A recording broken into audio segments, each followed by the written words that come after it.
Program tanam jagung panen sapi atau TJPS yang terus didorong pemerintah tampak mulai digemari masyarakat di Amfoang Timur, Kabupaten Kupang. Hal itu terbukti saat Wakil Bupati Kupang Jerry Manafe melakukan kunjungan kerja di daratan Amfoang beberapa waktu lalu. Lahan jagung seluas kurang lebih 20 hektar ini berada di perbatasan Indonesia dengan Timor Leste, tepatnya di Desa Nutemnan Utara, Kecamatan Amfoang Timur. Menurut Jerry Manafe, Amfoang Timur sudah menjadi contoh bahwa program TJPS memberi dampak baik bagi para petani. Bagaimana tidak, jika biasanya petani hanya bisa panen 1 kali dalam setahun, kali ini bisa panen 2 kali. Ini sudah bukti bahwa sekitar 20 hektar ini mereka tanam dan buktinya jadi.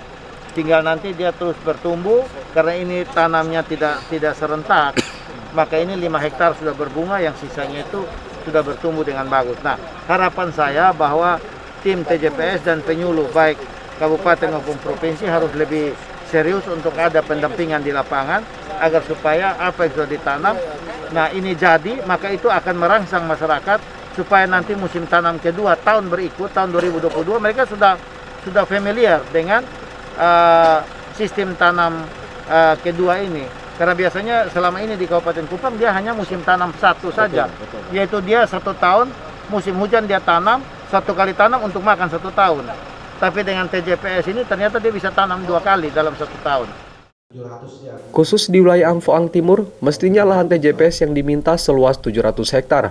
Namun setelah Dinas Pertanian Kabupaten Kupang bersama tim TJPS dan camat melakukan survei, lahan yang bisa digarap 20 hektar karena masalah ketersediaan air yang kurang mencukupi. Jadikan catatan kita laporkan ke provinsi, kemudian juga masalah saprodi ya terutama pupuk yang saya berharap ini juga sudah turun karena herbisida waktu itu sebelum penanaman itu juga sudah turun walaupun sedikit terlambat. Tapi intinya sisa yang belum terrealisasi itu akan nanti di CPCL kan nanti di MT1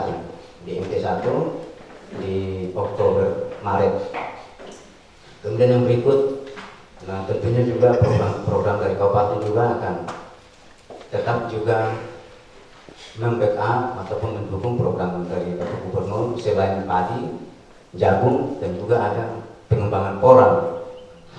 Awalnya itu kita diberikan targetnya itu 700, tetapi ternyata hasilnya itu hasil pengukurannya itu oleh teman-teman dari PPL, kabupaten bahkan provinsi itu 130, dan real yang di lapangan ternyata dapat hanya 20 karena debit air.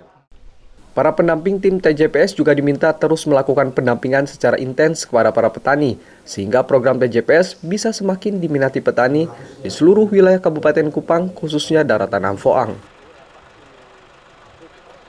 Clemens Funit, AFB TV, melaporkan.